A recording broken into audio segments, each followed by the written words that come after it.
اگر کوئی عورت حاملہ ہو اور اس کے لڑکا ہو تو وہ 7 دن ناپاک رہے گی، جیسے حیض کے ایام میں رہتی ہے، اور 8ویں دن لڑکے کا ختنہ کیا جائے۔ اس کے بعد 33 دن تک وہ طہارت کے خون میں رہے، اور جب تک اس کی طہارت کے ایام پورے نہ ہوں تب تک نہ کسی مقدس چیز کو چھوئے اور نہ مقدس میں داخل ہو۔ اور اگر اس کے لڑکی ہو تو وہ 2 ہفتے ناپاک رہے گی، جیسے حیض کے ایام میں رہتی ہے۔ اس کے بعد وہ 66 دن تک طہارت کے ایام پورے ہو جائے تو خواہ اس کے بیٹا ہوا ہو یا بیٹی، وہ سوختنی قربانی کے لیے ایک یکسالہ برہ اور خطا کی قربانی کے لیے کبوتر کا ایک بچہ یا ایک کمری خیمہ اجتماع کے دروازے پر کاہن کے پاس لائے، اور کاہن اسے خداوند کے حضور گزرانے اور اس کے لیے کفارہ دے، تب وہ اپنے جریان خون سے پاک ٹھہرے گی جس عورت کے لڑکا یا لڑکی ہو۔ اس کے بارے میں یہ شرح ہے، اور اگر اس کو برہ لانے کا مقدور نہ ہو تو وہ 2 کمریاں یا کبوتر کے 2 بچے، ایک سوختنی قربانی کے لیے اور دوسرا خطا کی قربانی کے لیے لائے، یوں کاہن اس کے لیے کفارہ دے تو وہ پاک ٹھہرے گی۔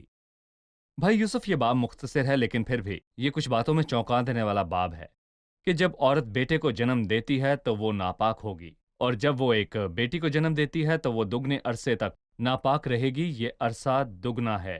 جب عورت جنم دیتی ہے تو وہ ناپاک ہو جاتی ہے، لیکن پوچھنا یہ ہے کہ ناپاکی کا عرصہ بیٹی کی پیدائش پر دگنا کیوں؟ اس باب سے ہم سمجھ سکتے ہیں کہ وہ ہمیں بتانا چاہتا ہے کہ ناپاکی ہماری پیدائش سے ہی موجود ہے، اور ایک دفعہ جو انسان اس دنیا میں آتا ہے اور وہ ماں جو اس بچے کے سب سے قریب ترین ہوتی ہے وہ ناپاک ہو جاتی ہے، نر بچے کے لیے تقریباً 40 دن کے لیے اور مادہ بچے کے لیے تقریباً 80 دن کے لیے۔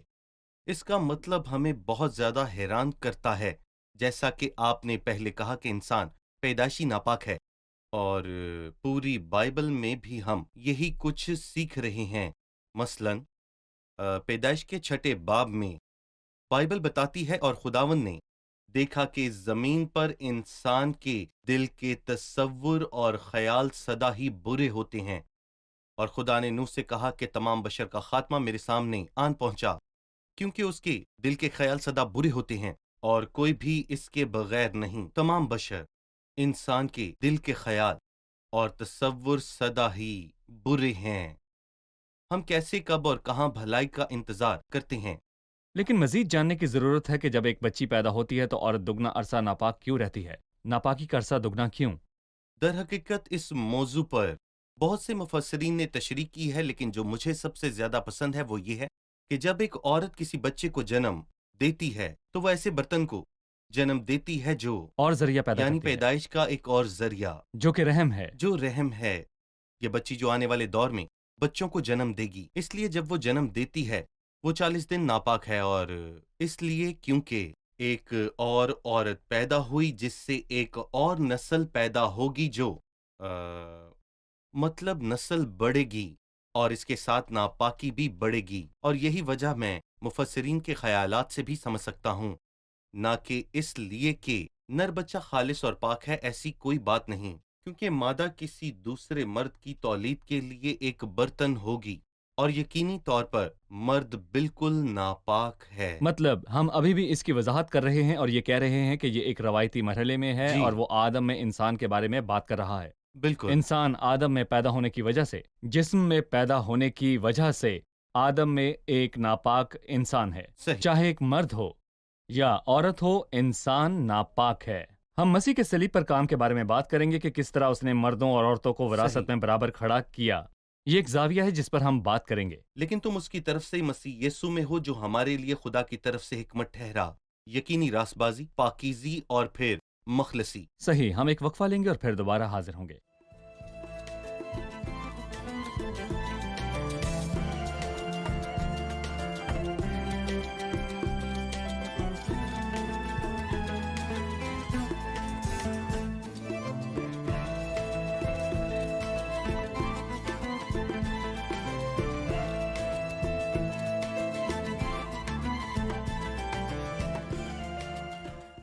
اگرچہ یہ لکھا ہے رحم ہی سے خطا کار کہلاتا ہے، میں گناہ کی حالت میں ماں کے پیٹ میں پڑا، ہمیں صرف ماں کے پاک ہونے کی ضرورت کے بارے میں ہی کیوں ملتا ہے؟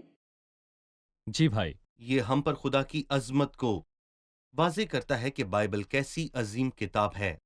جب ہم باب کے آخر میں آیت نمبر 7 پر جاتے ہیں تو لکھا ہے کہ کاہن اسے خدا کے حضور گزرانی اور اس کے لیے کفارہ دے، نہ کہ بچے کے لیے، تب وہ اپنے جریان خون سے پاک ٹھہرائے گی۔ یہ 7ویں آیت ہے۔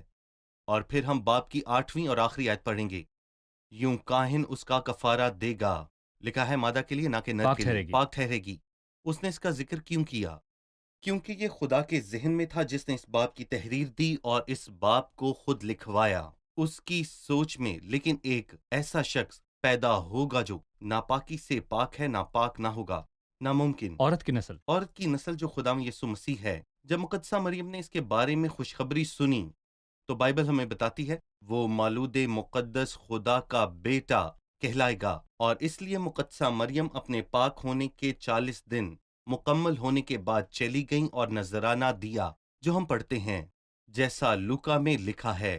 اور پھر ہم دیکھتے ہیں کہ بائبل مقدس ہمیں اس اہم ترین حصے کے بارے میں کس طرح وضاحت کرتی ہے۔ کلام ہمیں بتاتا ہے کہ جب ان کے پاک ہونے کے دن پورے ہو گئے، اور ہم لوکا کے دوسرے باب کی 22ویں آیت پڑھتے ہیں، جب موسیٰ کی شریعت کے موافق ان کے پاک ہونے کے دن پورے ہو گئے تو وہ اسے یروشلم میں لے آئیں تاکہ خدا کے گھر میں اسے حاضر کریں۔ اور جیسا کہ ہم زبور 22 میں پڑھتے ہیں، میری ماں کے پیٹ سے ہی تو میرا خدا ہے۔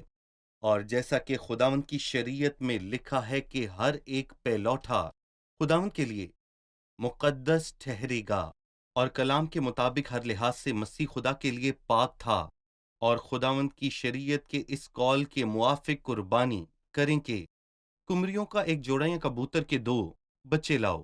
میں یہ کہنا چاہتا ہوں کہ جب ان کے پاک ہونے کے دن پورے ہو گئے، اور جیسا یہاں اخبار 12 میں لکھا ہے جب اس کی طہارت کے دن پورے ہو جائیں تو اس کے لیے کفارہ دیا جائے۔ وہ جو تمام بنی نوع انسان کے لیے کفارہ ہے، اس کے لیے کفارہ دینے کے لیے کچھ نہیں، اور اس کے پاک کرنے کے لیے کوئی چیز نہیں، جو سب کو پاک کرنے والا ہے۔ صحیح بھائی یوسف، جیسے کہ ہم نے اس باب میں پہلے ذکر کیا کہ ناپاکی صرف نہ ہمارے ارد گرد ہے بلکہ یہ ہمارے اندر بھی موجود ہے، صحیح۔ اور یہ تمام بنی نوع انسان کی مطلق بدعنوانی کے بہت ہی اہم تصور کو جی یکجا کرتا ہے۔ صحیح۔ انسان آدم سے پیدا ہوا، اور جو کوئی آدم سے پیدا ہوا گنہگار ہے۔ سب گمراہ ہیں، سب کے سب نکمے بن گئے، کوئی بھلائی کرنے والا نہیں، ایک بھی نہیں۔ لیکن آپ نے کہا کہ ایک ایسا شخص دنیا میں آیا اور اس کے لیے جی گرنا ناممکن ہے کیونکہ اس میں گناہ نہیں، وہ پاک اور بے داغ صحیح۔ ہے، وہ مولود مقدس خدا کا بیٹا کہلائے گا۔ میں چاہتا ہوں کہ آپ مسیح کی انسانیت کے تصور پر روشنی ڈالیں، مطلب مسیح کیسے پیدا ہوا، ہمارے پاس کیسے آیا، اور یہ کیوں ضروری تھا کہ مسیح گناہ کے بغیر پیدا ہو۔ مسیح کی زندگی، مسیح کے کام اور مسیح کی موت اور مسیح کے جی اٹھنے میں مسیح کی انسانیت کے کمال کا مسئلہ کیوں ضروری ہے، اس کے بارے میں بتائیے۔ ٹھیک ہے، مطلب کمواری سے پیدا ہونا ان اہم مقاصد میں سے ایک ہے جن کا ابھی آپ نے ذکر کیا ہے۔ معجزہ مسئلہ نہیں، اور ہمیں حیرت نہیں کہ وہ خدائے کا قادر مطلق ہے، لیکن یہ اس لیے ممکن ہوا کیونکہ اس کا کوئی تعلق گناہ سے نہ تھا۔ روح القدس تجھ پر نازل ہوگا اور خدا تعالیٰ کی قدرت تجھ پر سایہ ڈالے گی، اس سبب سے وہ مولود مقدس، لفظ مقدس خدا کے سوا کسی کو بیان کرنے کے لیے استعمال نہیں ہو سکتا، صحیح، اور اسی سبب سے وہ مولود مقدس، خدا کا بیٹا۔ خدا کا بیٹا۔ لہٰذا مسیح مقدس تھا، اور اس کے لیے بہت سی گواہیاں ہیں۔ مثال کے طور پر پالوس، پطرس اور یوحنا۔ پطرس نے اپنے خط کے دوسرے باب میں کہا، نہ اس نے کوئی گناہ کیا اور نہ ہی اس کے منہ سے کوئی مکر کی بات نکلی۔ اور پالوس رسول نے دوسرے کرنتھیوں کے 5ویں باب یا عبرانیوں کے دوسرے اور پھر چوتھے باب میں یہ کہا کہ جو گناہ سے واقف نہ تھا، اور وہ یہ بھی کہتا ہے وہ سب باتوں میں ہماری طرح آزمایا گیا، تو بھی بے گناہ رہا۔ اور یوحنا کہتا ہے اگر تم جانتے ہو کہ وہ اس لیے ظاہر ہوا کہ گناہ کو اٹھا لے جائے تو اس کی ذات میں گناہ نہیں۔ اور مفسرین میں سے کسی نے عبرانیوں کی آیت کو ایسے کہا، اس کی بات درست ہے، اس نے کہا یہ آزمائش کا نتیجہ نہیں تھا کہ وہ بے گناہ رہا یا گناہ میں نہیں گرا، بلکہ آزمائے جانے والے کی ذات میں گناہ نہیں تھا۔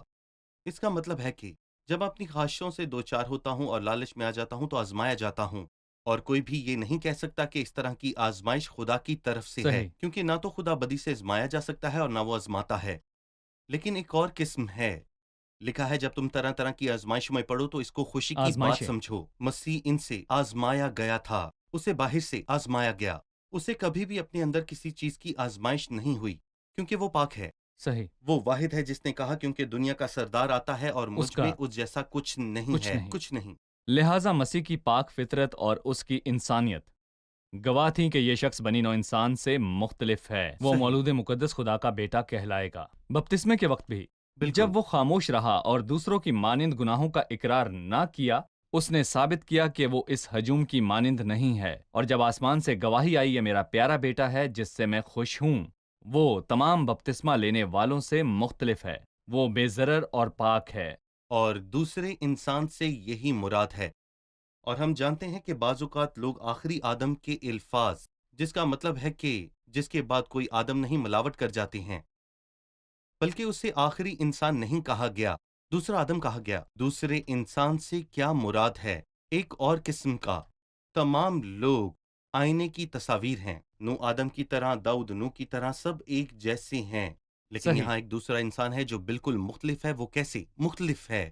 کیونکہ اس میں کوئی بھی گناہ نہیں۔ صحیح۔ بھائی یوسف، اس باب میں ہم نے تمام بنی نوع انسان کی بدعنوانی دیکھی، جی، اور ہم نے خدا کے بیٹے کی عظمت کو بھی دیکھا جب وہ اس دنیا میں آیا۔ دوسرا انسان، دوسری قسم، بالکل مختلف جی، ہے، گناہ کے بغیر۔ لیکن دو ایسی آیات ہیں جو خدا کے بیٹے کی مفلسی کو بیان کرتی ہیں، جی، اور مقدسہ مریم کی غریبی کو بیان کرتی ہے جب وہ پاکیزگی کے لیے نذرانہ پیش کرتی ہے۔ ہم اس بارے میں 7ویں اور 8ویں آیت میں پڑھتے ہیں، اس نے کیا پیش کیا جس سے پتہ چلتا ہے کہ وہ امیر نہیں تھی؟ ہمیں وہ یاد دلائیں۔ اسے ایک برہ پیش کرنا تھا، اور میں سمجھتا ہوں کہ خدا ترس یہودی ہوتے ہوئے وہ برہ پیش کرنے کے قانون سے واقف تھی، اس کی یہ خواہش تھی، لیکن وہ ایسا نہیں کر سکی۔ اور کچھ لوگ یہ بھی کہتے ہیں کہ اس وقت تک مجوسی نہیں آئے تھے، کیونکہ اگر وہ آ گئے ہوتے تو سونا پیش وہ کرتے پیش کر سکتے تھے۔ تو یقینی طور پر وہ نذرانہ دیتی، لیکن غریبوں کا نذرانہ ہے۔ اور یہاں آخر میں وہ کہتا ہے کہ اگر اس کو برہ لانے کا مقدور نہ ہو، ہاں وہ برہ خرید نہیں سکتی تھی۔ یہ کون ہے؟ ایک عظیم، ایسا عظیم جب وہ پیدا ہوا تو اس کو رکھنے کی جگہ نہ تھی تو اسے چرنی میں ہی رکھا گیا۔ جب مقدسہ مریم نے قربانی پیش کی تو اس نے وہ پیش کیا جو غریب کرتے ہیں، لیکن مجھے ابھی اس کے بارے میں تحفظات ہیں۔ پہلا یہ، وہ مفلسی جس میں خدا کا بیٹا رہا، اس کا چناؤ اس نے خود کیا۔ صحیح، وہ غریب نہیں تھا، وہ بالکل بھی تمہاری نہیں، ہماری خاطر بنا، کیونکہ تم ہمارے خداوند یسوع مسیح کے فضل کو جانتے ہو کہ اگرچہ کہ وہ دولت مند تھا مگر تمہاری خاطر بنا تاکہ تم اس کی غریبی کے سبب سے، دولت مند ہو جاؤ۔ ہم مسیح سے کیسا پیار کرتے ہیں، وہ ہمارے لیے غریب بنا تاکہ ہم دولت مند ہو جائیں۔ دوسری بات، تاریخ کے شروع میں اور آخر تک خدا نے ایسی خوشبو نہیں سونگھی ہے جو اس کے دل کو تازگی بخشے، جیسی اس نے 2 کمریاں یا پھر 2 کبوتر کے بچوں کو پیش کیے جانے سے لی، جو اس کے پیارے بیٹے کی پیدائش پر مقدسہ مریم کی طرف سے دی گئی۔ بہت سی قربانیاں دی گئیں، بڑی بڑی بھی، لیکن سب سے میٹھی خوشبو جو خداوند نے لی وہ چھوٹی قربانی کی تھی جو خدا کو بہت پسند آئی۔ اسے چھوٹی قربانی بہت پسند آئی تھی، اور میں کہوں گا کہ جس کاہن نے اس قربانی کو گزرانا، کیا وہ جانتا تھا کہ یہ بچہ کون ہے جس کے لیے مقدسہ مریم نے یہ چھوٹی سی قربانی پیش کی؟ کیا کاہن جانتا تھا کہ وہ شخص کون ہے؟ ہم خدا کا شکر کرتے ہیں کہ ہم اسے جانتے ہیں۔ نہ صرف ہم جانتے ہیں بلکہ ہم اس سے جانتے ہیں جو ہمارے لیے مصلوب کیا گیا، اور ہم اس سے وابستہ رہنے سے کتنے خوش ہیں۔ شکریہ، ہم ایک چھوٹے سے وقفے کے بعد دوبارہ حاضر ہوں گے۔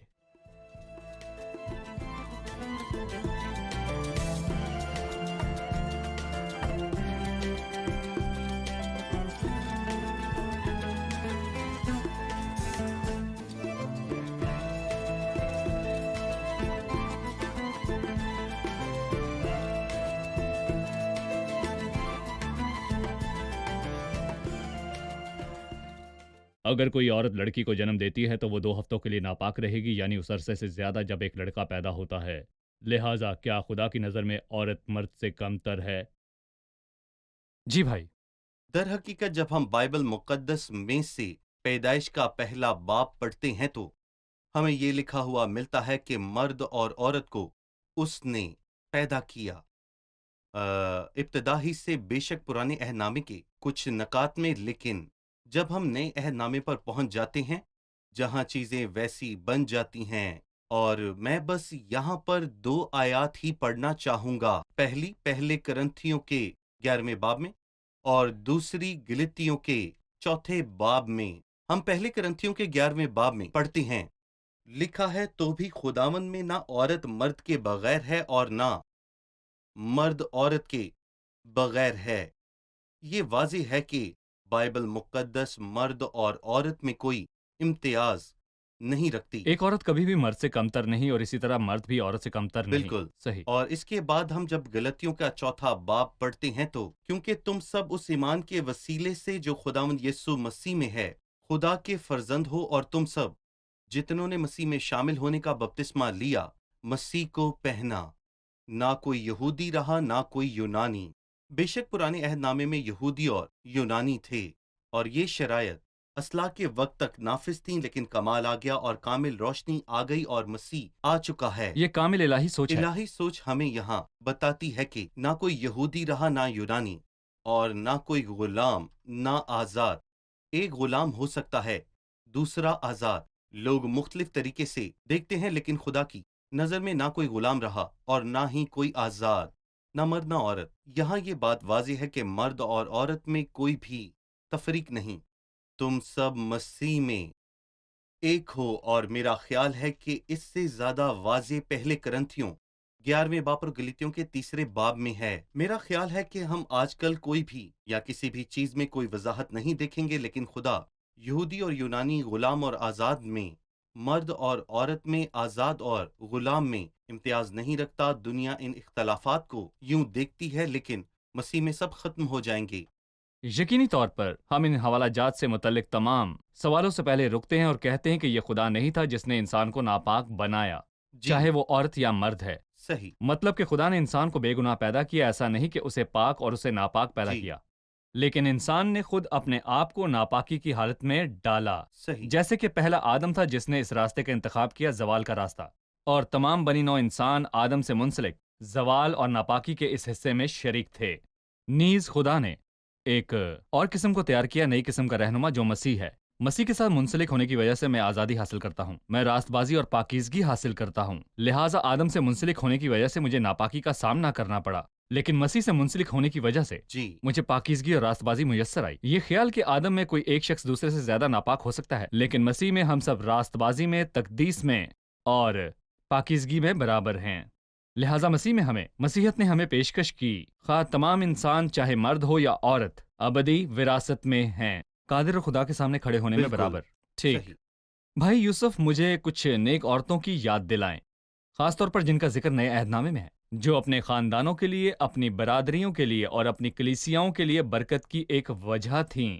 ہم نے ابھی سنا یا ہم اس حوالے میں پڑھتے ہیں کہ ایک ایسی عورت جو بیٹی کو جنم دیتی ہے وہ ناپاک ہو جاتی ہے، لہٰذا ایسی عورت جو ناپاک ہونے کی ایک وجہ تھی۔ نئے عہد نامے سے کچھ عورتوں کے بارے میں بتائیے جو دوسروں کی برکت کا سبب تھی، ان کے بارے میں بتائیے۔ پرانے عہد نامے سے شروع کرنا چاہوں گا۔ وہاں ہم مریم نبیہ کے بارے میں پڑھتے ہیں، اور دبورہ قاضی کے بارے میں بھی۔ وہ خدا کے لوگوں کے لیے برکت کا سبب تھیں، اور اس حد تک کہ میکا 6 میں کہا گیا، اور تمہارے آگے موسیٰ اور ہارون اور مریم کو بھیجا۔ وہ ان سب کو برابر سمجھتے ہیں۔ موسیٰ اور ہارون کے ساتھ اس نے مریم کو بھی رکھا۔ ایک عظیم گیت ہے، اور نئے عہد نامے میں ہم بہت سی نیک عورتوں کے بارے میں پڑھتے ہیں۔ مثال کے طور پر ہم اناجیل میں مریم مگدلینی کے بارے میں پڑھتے ہیں، جس نے رسولوں کو خبر دی، اور جس پر مسیح جی اٹھنے کے بعد سب سے پہلے ظاہر ہوا وہ مریم مگدلینی ہی تھی، اور وہ رسولوں کو خوشخبری سنانے گئی۔ ہمیں لازر کی بہن مریم بھی یاد ہے، جس کی تعریف کرتے ہوئے مسیح نے کہا کہ دنیا میں جہاں کہیں بھی اس خوشخبری کی منادی کی جائے گی۔ جب ہم اعمال کی کتاب پر پہنچتے ہیں تو ہم اس میں تبیتا کے بارے میں پڑھتے ہیں، جو بہت نیک کام اور خیرات کے کام کرتی تھی، یہاں تک کہ پالوس رسول کی خدمت میں کچھ ایسی عورتیں بھی تھیں جنہوں نے خدمت کے کام کیے، مثلاً فیبے جو کلیسیا کی ایک خادمہ تھی، اور یودیا، اور سنتخے سے التماس کرتا ہوں جو میری ہم خدمت ہے، لہٰذا بائبل ہمیں بہت سی نیک عورتوں کے بارے میں بتاتی ہے جنہوں نے خداوند یسوع مسیح کے جلال کے لیے خدمت اور جاں فشانی کی۔ انہیں اجر دیا جائے گا جب وہ خدا کے تخت کے سامنے کھڑی ہوں گی۔ شکریہ بھائی، ہمارے پروگرام کا وقت ختم ہوا چاہتا ہے۔ آئیے مہمانوں سے آج کے پروگرام کی رائے جانیں۔ ہم نے دیکھا ہے کہ عورت کو پاکیزگی کی ضرورت ہوتی ہے، لیکن ایک بچہ جو عورت سے پیدا ہوا اسے پاکیزگی کی ضرورت نہیں ہوتی، اور یہ خدا کی سوچ ہے جسے پاکیزگی کی ضرورت نہیں ہوتی۔ مریم نے 2 گمریاں یا کبوتر کے 2 بچے پیش کیے۔ احبار 12 سے ہم جانتے ہیں کہ عام طور پر یہ قربانی غریب لوگ پیش کرتے تھے۔ خدا نے ہماری خاطر غریب بننا چاہا تاکہ ہم اس کے وسیلہ سے امیر بن جائیں۔ شکریہ۔ ہم نے سیکھا کہ انسان ناپاک پیدا ہوتا ہے، ناپاکی انسان کے اندر ہے اور رحم ہی سے خطا کار کہلاتا ہے۔ میں نے بدی میں صورت پکڑی اور میں گناہ کی حالت میں ماں کے پیٹ میں پڑا، لیکن یہ ایک اور شخص ہے، دوسرا انسان، دوسری قسم، جس کا تعلق یہاں سے نہیں بلکہ آسمانی خدا سے ہے، جو گناہ سے واقف نہیں، گناہ کے بغیر ہے۔ شکریہ، خدا آپ کو برکت دے۔ بھائی خدا یوسف، آپ کو کا بھی برکت دے۔ شکریہ۔ عزیز ناظرین، آج کے پروگرام سے ہم نے سیکھا کہ تمام بنی نوع انسان زوال پذیر اور ناپاک ہیں۔ جو کوئی بھی زمین پر آتا ہے وہ آدم سے پیدا ہوتا ہے اور اپنے اندر وہی ناپاکی لے کر پیدا ہوتا ہے۔ داؤد نے چلا کر کہا، میں نے بدی میں صورت پکڑی اور میں گناہ کی حالت میں ماں کے پیٹ میں پڑا۔ اس باب میں ہم نے تمام بنی نوع انسان، چاہے وہ مرد ہو یا عورت، ان کی بدعنوانی دیکھی جب تک مسیح نہ آیا۔ جب تک مسیح نہ آیا جو عورت کی نسل سے ہے، وہ ہمارے پاس مختلف طریقے سے آیا۔ وہ مقدس جو ہماری دنیا میں آیا اور کلام مجسم ہوا اور ہمارے درمیان رہا، اس کا نام امانویل ہے، جس کا ترجمہ ہے خدا ہمارے ساتھ۔ وہ ہمارے پاس کس طرح آیا؟ جیسے کہ فرشتے نے کہا، وہ ہمارے پاس آیا، روح القدس تجھ پر نازل ہوگا اور خدا تعالیٰ کی قدرت تجھ پر سایہ ڈالے گی، اور اس سبب سے وہ مولود مقدس خدا کا بیٹا کہلائے گا۔ وہ واحد شخص جو بغیر گناہ کے اس زمین پر رہا، اس نے کوئی گناہ نہ کیا، اس کی ذات میں گناہ نہ تھا، وہ گناہ سے واقف نہ تھا، وہ گناہ کے بغیر تھا۔ لیکن جب وہ صلیب پر گیا تو گناہ اس پر لاد دیے گئے۔ خداوند نے ہم سب کی بدکاری اس پر لاد دی۔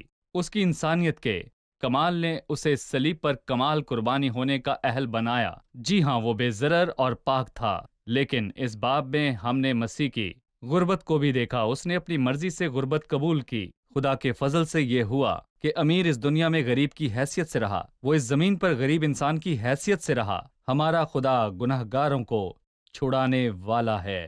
عزیز ناظرین، جب آپ مسیح کے پاس آئیں گے تو آپ ایک پناہ گاہ اور ناپاکی سے آزادی پا سکتے ہیں۔ اگر آپ مسیح کے صلیب پر کیے گئے کام پر یقین کرتے ہیں، اگر مسیح کو قبول کرتے ہیں، تو آپ خدا کے حضور قانونی پاکیزگی سے لطف اندوز ہوں گے اور آپ مسیح میں خدا کی راست بازی کو حاصل کریں گے۔ اگلے پروگرام میں آپ سے پھر ملاقات ہوگی۔ خدا آپ سب کو برکت دے۔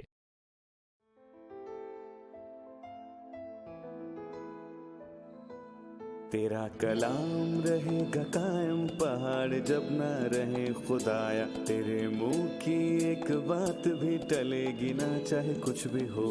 تیری مان دیے ہے زندہ، سونے سے بھی قیمتی، میرا دل یہ دے گواہی ہے، یہ کتاب عظیم نازل کرے اپنا کلام، شکستہ دلوں کو سکون ملے، تاریکی دور ہو میری راہیں روشن کر، دل اپنا کلام کثرت سے اے خدا بدل دے، رہائی دے کثرت سے پھل ملاؤ۔ کلام رہے گا قائم، پہاڑ جب نہ رہے خدایا، تیرے منہ کی ایک بات بھی ٹلے گی نہ، چاہے کچھ بھی ہو۔